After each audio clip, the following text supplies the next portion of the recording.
forgot one fruit, key ingredient, coconut.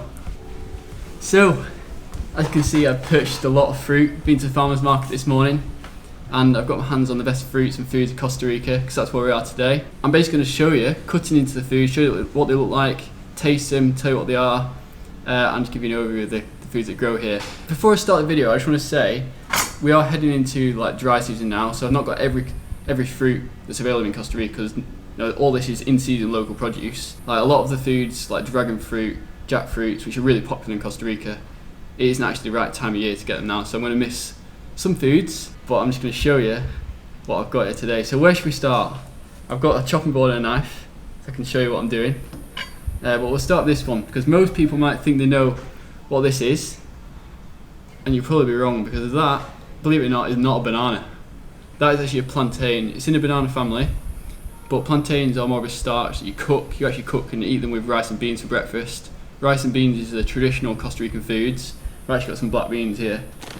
They were grown locally, and you basically fry them for a couple of minutes and have them with rice and beans. Really sweet, more starchy like a potato. But I'll cut it open and show you what it looks like to prove that it actually does look a lot like banana, but it isn't. So I'm just gonna peel it back like this. So you can see it's much firmer. Rip it open like that, and what you do is you just slice it into bits. It's like one massive banana. And just give you a comparison, that's a banana.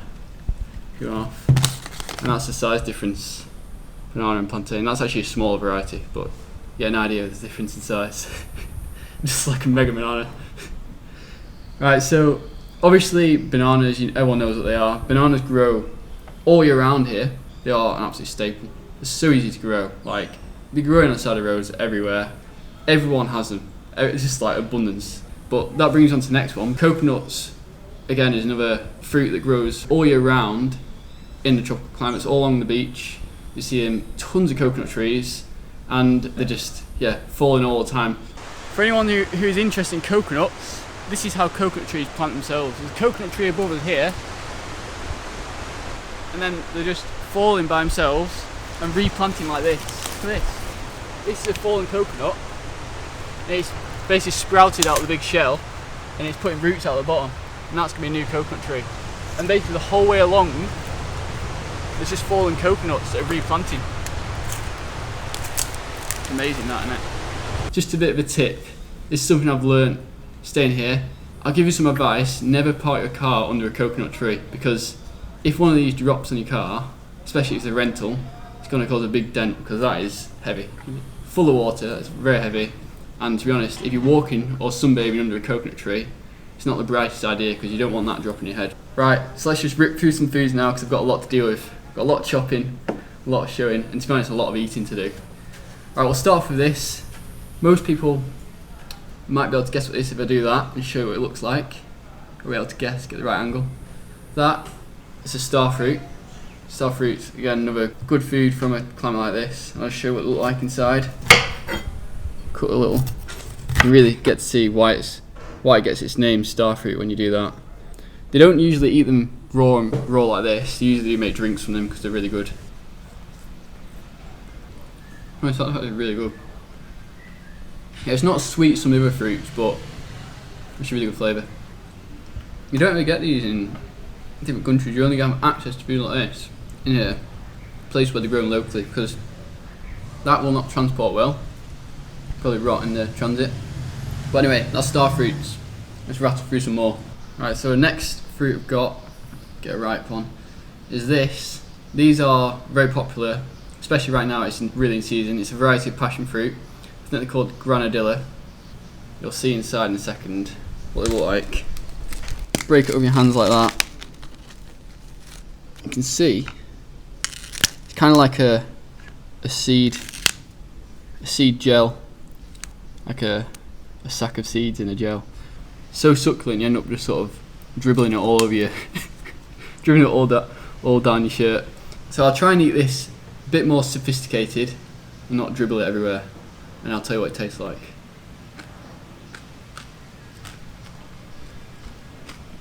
Honestly, that is probably one of the sweetest. You would not believe how sweet that is, how nice that is. God, that is good. if you ever come somewhere like this and you see these, they're selling these, and they're probably, well, they are extremely cheap, especially when in season, because there's just so many of them. They're probably just thrown away soon because there's too many.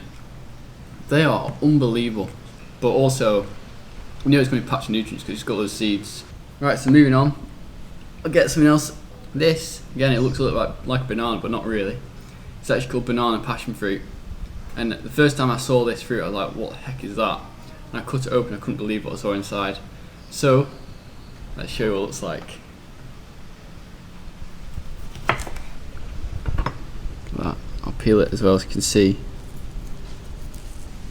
Look at that. Again, very interesting fruit. You would never have thought it looks like that from shell.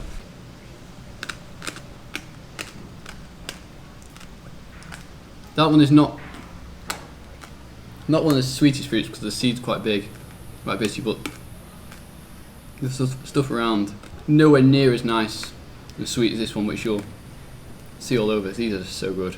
So that's that one, which is a variety of passion fruit. I've got another one that is, it looks very similar to this. I'm not too sure what the name of this one is, so if you do know the name of it, tell me in the comment, because I actually want to know. But again, that's quite a big one. I'm going to cut it open and see what it's like inside. I'm guessing it'll look very similar to the one I just opened, but I'm guessing it's just different, kind of different variety. Whoa. Heck. Was not expecting that. Look at that.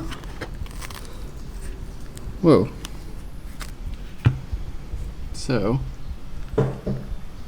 that is more like a, it's more like a passion fruit thing, but not exactly passion fruit. Well, that smells nice. That smells so good. Oh, let's try that. Again, look at this. This is why it's so hard to eat it. That's just the juice that's coming out of it. That's how that's how succulent they are. Let's see. I think I need a spoon for this.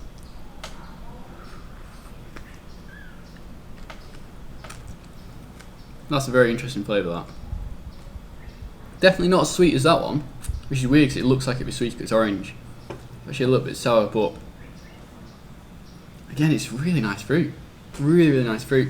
This what I mean, the variety of foods that grow in this area are just so different. Not only that, they're all like just alien to me. Like I go to the farmer's market and I see the food and fruit that they're offering, and I'm like, what even is that? Like you basically buy it because you want to cut it open. But anyway, moving on. This one, if you don't know what that is, then I'd say you're a bit of a hypocrite because you should know what that is. That is the fruit of chocolate. That's a cacao fruit. So the seeds in this is what it made chocolate from. So anyone who eats chocolate, I think you should know the source, of the food you're getting. So I'll cut this open. I know it's ripe because it's turned orange.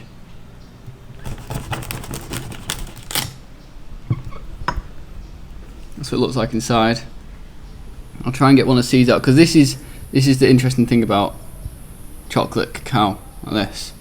This seed here, that is like the cacao fruit, and the white flesh around it is the fruit that you eat. It's like really succulent, and the seed is what you use to make chocolate. But you don't eat the seeds, straight out of the fruit. You have to roast them or process them to make cocoa powder, cacao powder, and then make chocolate from it. But this is another really popular food in Costa Rica because they export a lot of Costa Rican, cacao to make chocolate around the world, and it's really known for the quality of cacao fruits around here. Again, doesn't taste anything like chocolate, which you might think, why doesn't it? Because the seeds make chocolate. It's just a nice fruit, really nice fruit. I have to spit out the seed because I can't eat the seeds raw. But again, you can just see. I'll show you. Obviously, there's not as much fruit in it as the seeds because most of the fruit is produced cacao seeds to powder to make chocolate. But that is what chocolate looks like in its natural form, and that's the fruit chocolate. So, got a bit of a stockpile of stuff here. Moving on, let's do this one.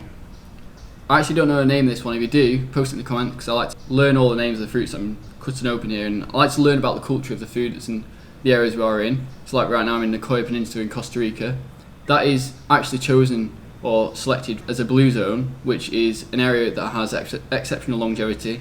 The amount of centenarians that live in this area, which is actually really, really interesting because a lot of the locals here live entirely off the land in the local community, so it's not imported food. And we're actually speaking to a local who runs the mountain bike shop in town here. He said his grandfather actually lived 110 years old. So think about how that is possible. A local here who, it is very undeveloped, it's not a modern location, it's Costa Rica, it's very jungle, nature orientated, and he was living almost entirely off his own land with no medical care, big hospitals. He lived to 110 years old, and we were speaking to him as well, and he said he was sharp basically right up until he died as well. He was working in the garden, probably even riding the horse around, right up until the age of 110, which is absolutely unbelievable if you compare it to most modern Western developed countries where people struggle to not be on medication after the age of 60 or 70 years old. So to me, I find that very interesting. To me, if you look at the food source, that's where the health is from. A large part of the diet is rice and beans, it's gallo pinto. Rice, beans, plantain, which I showed you before, and yuccas, I'll talk about them in a minute. But then the fruits are just an addition, I think are pretty amazing. I've got seeds stuck in my throat, or I've had an allergic reaction to all these fruits I've been eating, because they are all different. Some of these foods I've never even tried before until right now, so it is a bit of an experience for me as well. If I collapse on the video, that just shows how dedicated I am to this channel, because I'm doing it for you, showing you what grows here, and then eating it for you, just taste testing. I'm pretty sure they wouldn't sell poisonous food at the farmer's market, because that would be pretty stupid. But anyway, moving on. This fruit, again, it's a very interesting fruit. I just don't know the name of it. If you do know what it is called, let me know in the comments, because I'd be interested to know. I'm very interested to learn about these fruits. It feels a little bit squidgy, so I'm guessing it's ripe. And it's very deep purple again, another sign. Right, let's have a look at this then. That's quite soft. What is that? I feel like I've cut it open wrong, but I don't want it in seeds. It's interesting. Let's cut a little bit off. I'll try a bit of the white stuff because I'm not sure you're meant to eat the purple. If somebody's watching this now and knows you can eat the purple, probably look like an absolute idiot. But that is a little bit of the fruit. Doesn't like much. Very juicy. Doesn't have much flavour. Like, I can't really liken it to anything. Just tastes like succulent mass. Very juicy, but not really much flavour to it. Back to it. Right, I think we'll move on from that one because I don't know what else to say about that. It's an interesting food, but not much to it. Next, let's do this one, because this one, I had one of these before the other day, and I really liked it. I thought I'd have to get another one to show you. This is actually really popular in Costa Rica. These grow most of the year, so they're harvested almost all year round, and I think the Spanish name for it is Guanabana, but the English version of that is called soursop. I don't know why they're giving it such a bad name, an English name, but this is used to make fruits, to make drinks. It's got a very, very sweet flavour. I'm just going to cut it open and show you. It's very heavy, and it's actually quite spongy. I know, because I definitely know it's ripe, it's quite soft. Let's just cut it open like this. You can see how easy a knife goes through that. You can just see the size of the fruit. Like, imagine growing this, having a tree absolutely loaded with these. The size and colour of that. How good that looks. Again, it smells so fruity, like really fruity. I'm going to cut a bit off. Like I said, most of this in Costa Rica, this kind of food is used to make drinks. So it's not really a fruit you typically eat raw like I'm doing now. I'm just going to show you. You don't eat the seeds. Look at this. Just suck at the thing like that. Look at it. It's dripping. You can see why now they make drinks from this. That is probably the fruitiest flavour you can possibly get in any fruit. You would not believe how fruity that is. It's like, God, it's so sweet. It's so sweet. It tastes like it's just like a sugar sweet. That's how good it tastes. It's not very easy to eat because it's so messy. You have to break bits off like that. and you can't eat the seeds. Look at what you're making me do here. Oh, I'm just spilling it everywhere all down. I need a bib. But that is Guanabana. I hope I'm saying that right. And you see, I feel like I should squeeze it a bit to show the amount of juice in there, because you sort of, look at that. Imagine making a drink out of that, how nice that would be. I wish I could send the flavour over to you, so you get an idea of what I'm tasting, because that, honestly, unbelievable flavour. Tastes like very, very, very good. Very good. Right, let's clear some space. Right, so next, this is hard work, this. Getting full now. Next, we've got this. Again, you probably know what this is. It's actually just heading into the season right now where there is going to be absolutely tons of these growing everywhere. And you should know that is a mango. Mangoes are obviously a very popular tropical fruit. I'm going to cut it open anyway. Most of you probably know what it looks like, but I'll do it anyway for the sake of it because I actually want some mango. Very juicy again. Just cut a little slice off that. That is, look how slippy it is. Juicy. That is mango. That has got to be one of my favourite fruits, to be honest. Where we are right now, I just love the taste of mangoes. Good thing about mangoes, actually, you don't actually have to be in a tropical climate like this where we are to grow them, because you can grow these in South Spain. It's got like a subtropical climate near, I think it's near Malaga, around that area, where they grow mangoes and avocados, which require a different climate to dry Mediterranean. I'm not going to bother cutting open avocado because you know what they are. They're green, a big seed in the middle. I don't think you're stupid. That's stupid. If you're watching this video, you get an idea about foods in general. But I really do like the taste of mangoes. But let's move on from that because that's quite a common one people know about. This one is really popular in Costa Rica. Again, these grow most of the year. I think, yeah, to be honest, this is probably one of the favourite fruits for a lot of Costa Ricans because I've spoken to a few and they said they just love these. If you go to a hotel and they serve you some fruit in the morning, they'll probably serve you some of this. And this is papaya. Papaya. I like the name of that, it sounds good. It's not actually fully ripe, but I think I might cut it open anyway. You would usually wait till it goes a little bit more orange, but for the sake of video I'm going to show what it's like inside. So let me just cut this open. All these foods I'm cutting open, by the way, I'm going to have to eat them all. So like, we're going to cut open a melon like this. I'm going to be having tons of fruit. I'm not a fruitarian, but I do like fruit. To be honest, that's pretty ripe because it cut open quite easy. You can see, from the look of it, it's very similar to melon. I wish you could scrape the seeds out. But yeah, they grow,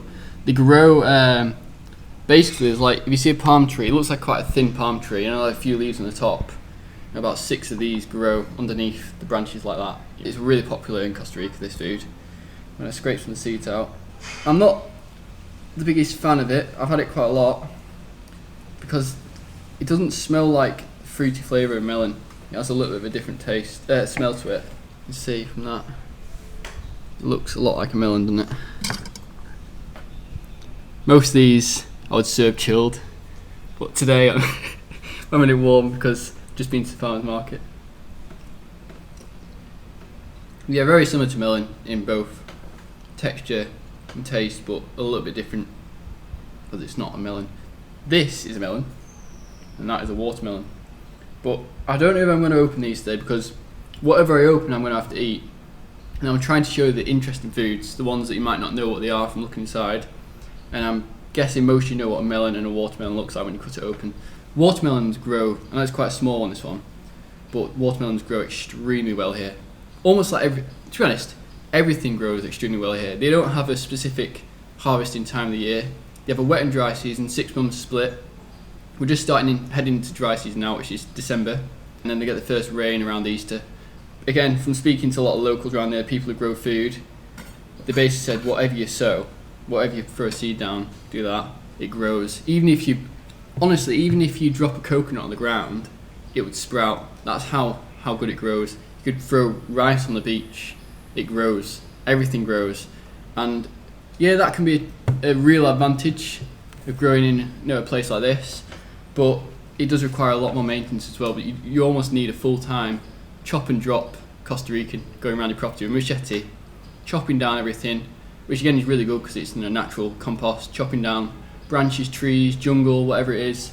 Machete is the most common tool around here. If you see people growing food around in Costa Rica, almost all of them are carrying a machete or a selection of machetes on the belt.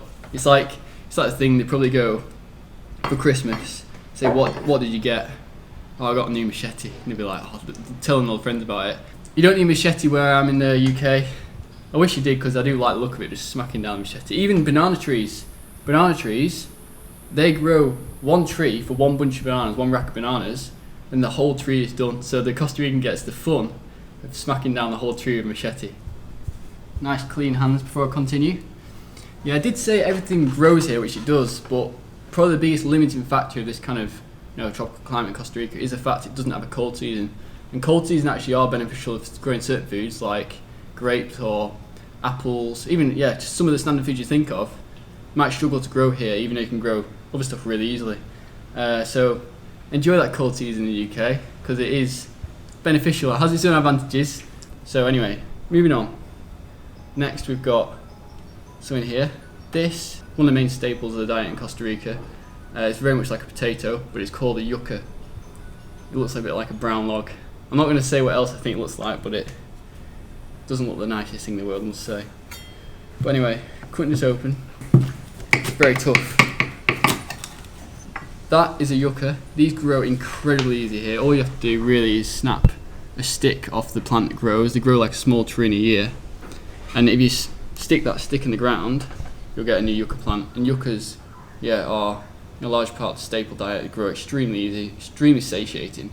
It tastes very nice, like potato, but not exactly like potato. I'd say it's the tropical potato equivalent. That's what I'd say. I'd say moving on from there, I'm not going to cut open the melons. The last thing is pineapple. I don't think I want to cut open this. You know what? I'm going to do it just for the sake of the video. I'm going to open this up. I know most people already know what this is, but I'm going to do it anyway.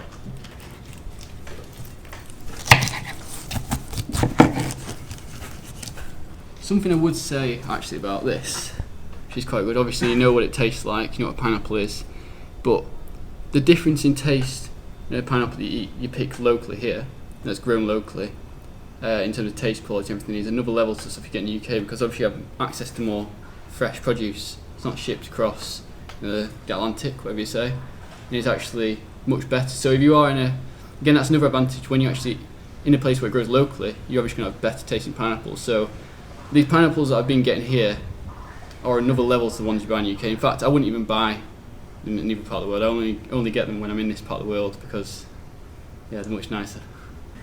This video wouldn't be complete if I didn't have one of these. I've been searching all over Costa Rica to get my hands on one of these, and finally at the farmers market last week I found one.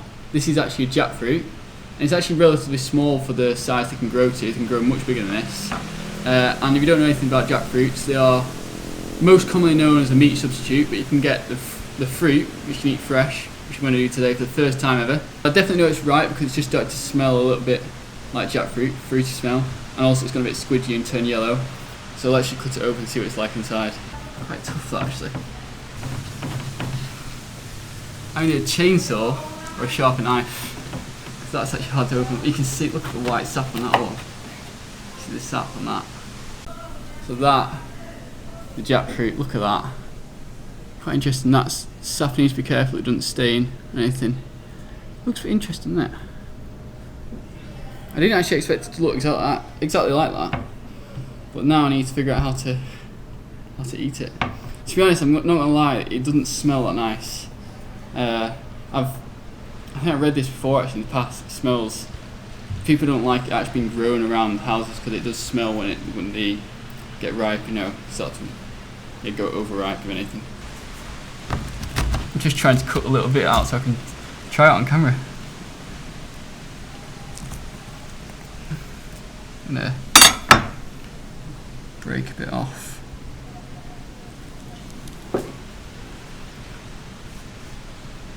So that's like the fruit. What's it? Honestly, I was more excited to try it. Now I'm not so excited because it doesn't look that nice. But it doesn't really taste like anything. It tastes really mild and really chewy. In fact, actually, whoa. I'm not gonna lie. It has like a little bit of a bubblegum flavour. It's really weird. But no, it's not a nice fruit. That's, I think, like I said, the main use of jackfruit is cooking it, like make it as a meat substitute. And you can see there's a lot of fruit in there, a lot of like potential meat to use. So yeah, that's jackfruit. So I think that actually concludes my video talking about the foods that grow here. But like I say, I haven't got everything on this table, but I think I've given a good broad overview of some of the foods that grow in this kind of climate. And I hope you found the video interesting. I hope hopefully like it's a good summary. I know a lot of my channel is centered around growing foods, but I thought it'd be really interesting to do a video showing you what the foods actually are, because this is what it's all about. This is the fruits of the work you're putting in when you're growing a garden. So if you are interested in growing food in a tropical climate, this is hopefully a good idea of what you can grow. So if you enjoyed the video, make sure you hit the like button. Comment on the video what you liked, what you'd like me to do different, because if I'm ever in a new location around the world, like I'm in Costa Rica now, if I'm somewhere else, I try and do a similar video, but I always want to obviously make it more appealing to the people watching my channel. So if you want to see anything different, or you want me to do a video on a specific food, just let me know in the comments. As always, if you enjoyed it, make sure you hit the like, put in the subscribe to the channel, because that really helps me out. Thanks for watching, I look forward to seeing you in the next one.